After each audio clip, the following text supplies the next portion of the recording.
Hi అండి, నమస్తే, welcome to Chepur channel.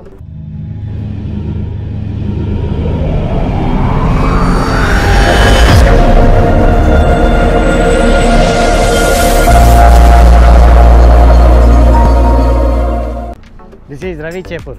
ఈరోజు మనము హైదరాబాద్లో ఉన్న కీసర గుట్టకు వెళ్ళాము. యాక్చువల్గా ఈ టెంపుల్ అనేది త్రేతాయుగం నాటి టెంపుల్ అన్నమాట. సాక్షాత్తు శ్రీరామచంద్రుల వారు ఈ ప్లేస్కి వచ్చినప్పుడు మన పరమశివుడు శ్రీరామచంద్రుల వారి ముందే స్వయంభూగా వెలిచారన్నమాట. అక్కడ శివలింగంగా వెలిచారు. కాశీ, ఒక రామేశ్వరం, ఒక శ్రీశైలం లాంటి మహాపుణ్యక్షేత్రం లాంటిదే ఇక్కడ మన కీసరలో ఉన్న పుణ్యక్షేత్రం కూడా. శివలింగాలు అక్కడక్కడ చాలా ఉంటాయండి. 101 శివలింగాలు ఉంటాయి. తన తోకతో చుట్టేసి ఇక్కడ అటు ఇటు విసిరి పాడేస్తారనమాట. అది ఎందుకు అలా విసిరేస్తాడు ఏంటి అనేది మొత్తం మనం డీటెయిల్గా తెలుసుకుందాం. ఒక్కటి మాత్రం, ఈ వీడియోని మాత్రం మీరు ఖచ్చితంగా స్కిప్ కాకుండా చివరి వరకు చూడండి. చూస్తే ఇక్కడ ఈ హిస్టరీ అనేది మనకు తెలుస్తుంది. కీసరగుట్ట ఎంత పవిత్రమైన స్థలం ఇది అనేది మీకు తెలుస్తుంది.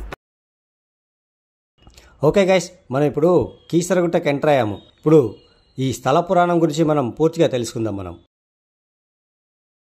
శ్రీరామచంద్రుడు రావణాసురుని సంహరించిన తర్వాత లంకా నుంచి అయోధ్యకు వెళ్ళేటప్పుడు ఈ ప్లేస్ నుండి వెళ్తూ ఉన్నారనమాట. రాముల వారికి ఈ ప్లేస్ చాలా బాగా నచ్చిందట. అయితే ఇక్కడే విశ్రాంతి తీసుకుందామని చెప్పేసి ఇక్కడే ఆగారనమాట. అయితే అప్పుడు ఋషులు, మహామునులు కొంతమంది రాముడితో ఇలా చెప్పారట, స్వామి మీరు రావణాసురుని హతమర్చి వచ్చారు కదా, బ్రాహ్మణ హత్య మహాపాపం కాబట్టి మీరు పాప పరిహారం కోసం మీరు ఒక పని చేయాలి అని ఆ ఋషులు చెప్పారట. అది ఏంటి అంటే, మీరు పరమశివుని లింగాన్ని ప్రతిష్టాపన చేసి పూజ చేయండి, అప్పుడు పాపానికి పరిహారం కలుగుతుంది అని చెప్పారట. ఇప్పటికిప్పుడు ఇక్కడ శివలింగం దొరకదు కాబట్టి రాముల వారు ఆంజనేయ స్వామితో ఇలా చెప్పారట, హనుమ నువ్వు కాశీకి వెళ్ళి ఒక శివలింగాన్ని తీసుకురా, ఒక మంచి బ్రహ్మ ముహూర్తాన్ని చూసి ఇక్కడ లింగాన్ని ప్రతిష్టాపన చేద్దాము అని ఆంజనేయ స్వామికి చెప్పారట. అంతేకాదు ఆంజనేయ స్వామి కూడా ఇక్కడ ఒక శివలింగాన్ని ప్రతిష్టాపన చేశారు. శ్రీరామచంద్రుడు, ఆంజనేయ స్వామి, పరమశివుడి ముగ్గురి కలయికే ఒక మహాపుణ్యక్షేత్రం ఇది. ఇంతటి పుణ్యభూమి ఉన్నది ఎక్కడో కాదండి, తెలంగాణలోని మన హైదరాబాద్లో కీసరగుట్టలో ఉంది. ఇంతటి పుణ్యభూమిలో ఉన్న ఈ శివాలయం మహాపుణ్యక్షేత్రంగా వెలుగుతుంది. ఇక్కడికి వచ్చి మనం దర్శనం చేసుకుంటే మనం చేసిన తప్పులు, పాపాలు అన్నిటికీ పరిహారం ఇక్కడ దొరుకుతుంది అని అంటారు. ఓకే అండి, ఈ కీసరగుట్టలో ఒక స్పెషాలిటీ ఏంటంటే శివాలయం దగ్గర ఎక్కడైనా సరే లోపలనే ఉంటాయి లింగాలు అనేవి. కాకపోతే ఈ కీసరగుట్టలో లింగాలు ఇలా పెద్ద పెద్ద లింగాలు, చిన్న లింగాలు చాలా ఉన్నాయన్నమాట ఈ చుట్టుపక్కల. అది ఈ కీసరగుట్టకి స్పెషాలిటీ అనమాట. చేసి చెప్తాను నేను.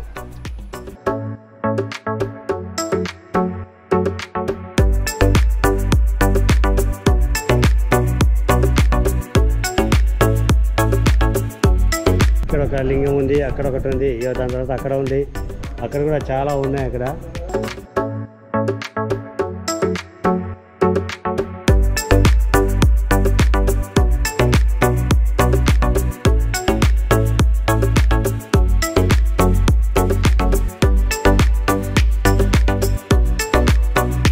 ఇది టెంపుల్లోనికి వెళ్ళటానికి వే అండి. ఇది మహాద్వారము. ఇక్కడ నుంచి మనం లోపలికి వెళ్ళగానే మనకు ఎదురుగా కనిపిస్తుంది కదా, అదే స్వామివారి గర్భగుడి అన్నమాట.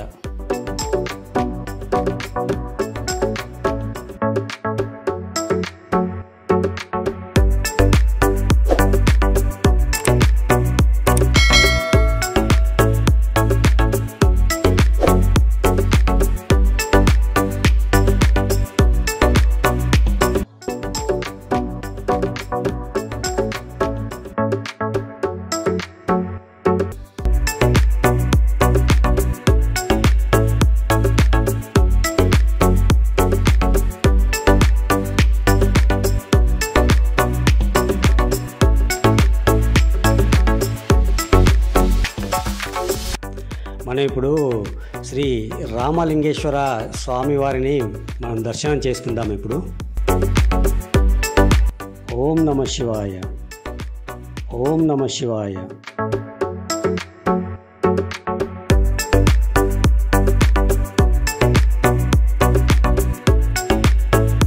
సో ఫ్రెండ్స్, ఇక్కడ ఈ ఫోటోలు అన్నీ కనపడుతున్నాయి కదా, ఈ ఫోటోలోనే ఇక్కడ ఈ కీసరగుట్ట హిస్టరీ, టోటల్ హిస్టరీ ఈ ఫోటోలోనే ఉందండి. ఒక్కొక్క ఫోటో చూసి మీకు టోటల్ వివరంగా చెప్తాను నేను. సో ఫ్రెండ్స్, మనము ఈ కీసరగుట్ట హిస్టరీ ఏంటి అనేది టోటల్గా మనకు ఈ ఫొటోస్ ఉన్నాయి కదా, ఇక్కడ నుండి అక్కడ ఫొటోస్ ఉన్నాయన్నమాట. ఈ ఫొటోస్లోనే ఈ హిస్టరీ అనేది చెప్తున్నమాట.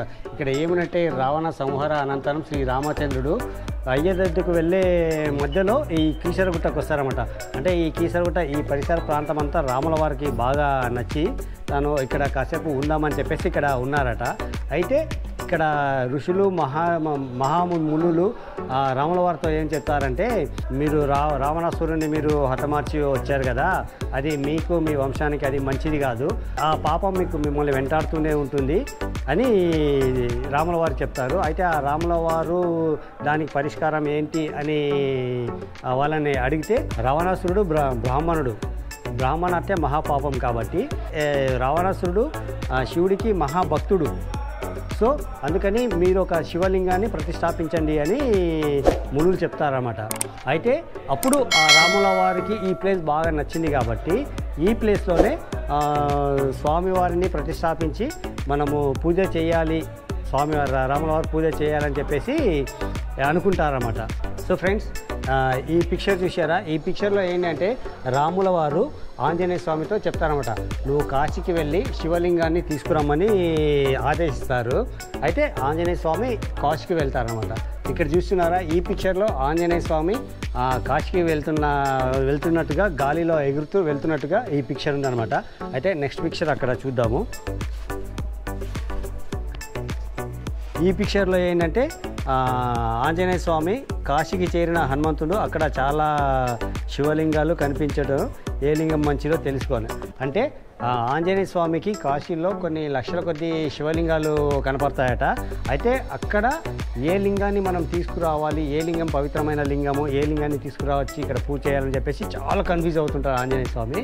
అప్పుడు ఇంకో పిక్చర్, ఆంజనేయ స్వామి ఇంకా శివలింగాన్ని తేలేదు, ఆ బ్రహ్మముహూర్తం దాటిపోతుంది అని రాముల వారు ఏం చేశారంటే శివుడికి అడుగుతారు, స్వామి బ్రహ్మముహూర్తం దాటిపోతుంది, నేనేం చేయాలి, నాకు ఇప్పుడు మీ పూజ చేసుకోవడానికి నాకు ఇంకా లింగం రాలేదు, నేనేం చేయాలి అని చెప్పేసి ఈశ్వరుని అడుగుతుంటే అప్పుడు ఈశ్వరుడు ఏమవుతారంటే, ఈశ్వరుడు ఏం చేస్తారంటే ఈశ్వరుడే సాక్షాత్తు స్వయంభూగా వెలిసి ఇక్కడ శివలింగంగా మారిపోతారన్నమాట. నెక్స్ట్ పిక్చర్, ఈ పిక్చర్లో ఏంటంటే మా స్వామివారిని అందరి మహర్షుల సమక్షంలో స్వామివారిని పూజిస్తుంటారన్నమాట. అది ఈ పిక్చర్కు ఇదనమాట అర్థం. సో ఈ పిక్లో ఏంటంటే ఆంజనేయ స్వామి కాశీ నుంచి ఒక 101 శివలింగాలను తీసుకొస్తాయి. రాముల వారు చెప్తారు, స్వామి నేను ఇలా లింగాలను తీసుకొచ్చాను అంటే అప్పుడు రాముల వారు చెప్తారు, నువ్వు బ్రహ్మముహూర్తాన్ని దాటిపోయిన తర్వాత నువ్వు లింగాలను తీసుకొని వచ్చావు. సో అక్కడ శివలింగము స్వామియే స్వయంభుగా వెలిచారు అని రాముల వారు ఆంజనేయ స్వామితో చెప్తారన్నమాట. అయితే ఇంకో పిక్చర్ చూద్దాం. ఇక్కడ ఈ పిక్చర్లో చూసామా మనం, ఈ పిక్చర్లో ఏంటంటే ఆంజనేయ స్వామి శివలింగాలను తీసుకుని వచ్చారు కదా, అయితే రాముల వారిని ఏమనలేక తన ఫ్రస్ట్రేషన్లో ఇదైపోయి తెచ్చిన శివలింగాలని తన తోకతో చుట్టేసి ఇక్కడ అటు ఇటు విసిరి పాడేస్తారన్నమాట. అయితే అప్పుడు ఏంటంటే మనకు అక్కడక్కడక్కడ ఈ చుట్టుపక్కల శివలింగాలు వచ్చినండి బయట, ఆ శివలింగాలే ఆంజనేయ స్వామి అక్కడ విసిరేశారన్నమాట. అవే ఆ శివలింగాలు అన్నమాట. అది అండి. ఇంకో పిక్చర్లో మనం చూద్దాం. ఇక్కడ చూసారా? ఇక్కడ ఆంజనేయ స్వామి కోపంతో శివలింగాలను విసిరేస్తున్న టైంలో రాముల వారు చూస్తారు. అయితే రాముల వారు చూసి ఆంజనేయ స్వామి దగ్గరకు వచ్చి నువ్వు ఇలా చేయడం కరెక్ట్ కాదు అని చెప్పి నచ్చజెప్తారన్నమాట. అయితే అప్పుడు ఏం చెప్తారంటే రాముల వారు, సరే నువ్వు కూడా ఒక శివలింగాన్ని తీసుకొచ్చావు కదా, ఒక శివలింగాన్ని నువ్వు కూడా ఇక్కడ ప్రతిష్టాపించు అని చెప్పేసి రాముల వారు చెప్తున్నారు అన్నమాట ఇక్కడ. సో ఇక్కడ ఈ పిక్చర్లో మనం చూస్తున్నామనంటే ఇక్కడ ఆంజనేయ స్వామి రాముల వారు ఇక్కడంతా వేద పండితులు అనమాట. ఆంజనేయ స్వామి తీసుకొచ్చిన శివలింగాన్ని ఇక్కడ ప్రతిష్టాపన చేశారు. అది ఎక్కడ ఉంది అని అంటే మనకు మెయిన్ ఆలయానికి దర్శనం చేసుకున్న తర్వాత మనం రైట్ సైడ్లో వెళ్తే రైట్ సైడ్లో ఒక చిన్న శివాలయం టైప్ ఉంది కదా, అక్కడే ఆంజనేయ స్వామి ఈ విగ్రహాన్ని ప్రతిష్టాపించారన్నమాట. ఇది అండి ఇక్కడ ఈ కీసరగుట్టకు ఒక ప్రత్యేకమైన విశిష్టత. ఇక్కడ ఈ ప్లేస్కి కీసరగుట్టకు ఉందన్నమాట. చరిత్ర ఒక మహా పుణ్యక్షేత్రం ఇది. సాక్షాత్తు పరమశివుడే రాముల వారి సమక్షంలో స్వయంభూగా వెలిసి రాముల వారి చేత పూజలు అందుకున్న ఒక మహాపుణ్యభూమి ఈ కీసరగుట్ట. సో ఇక్కడ మనకు కనిపిస్తుంది కదా, ఇదేనండి ఆంజనేయ స్వామివారు స్వామివారి లింగాన్ని తీసుకుని వచ్చి ప్రతిష్టాపన చేసింది. ఇదే ఆలయం శ్రీ మారుతి కాశీ విశ్వనాథ స్వామి ఆలయం.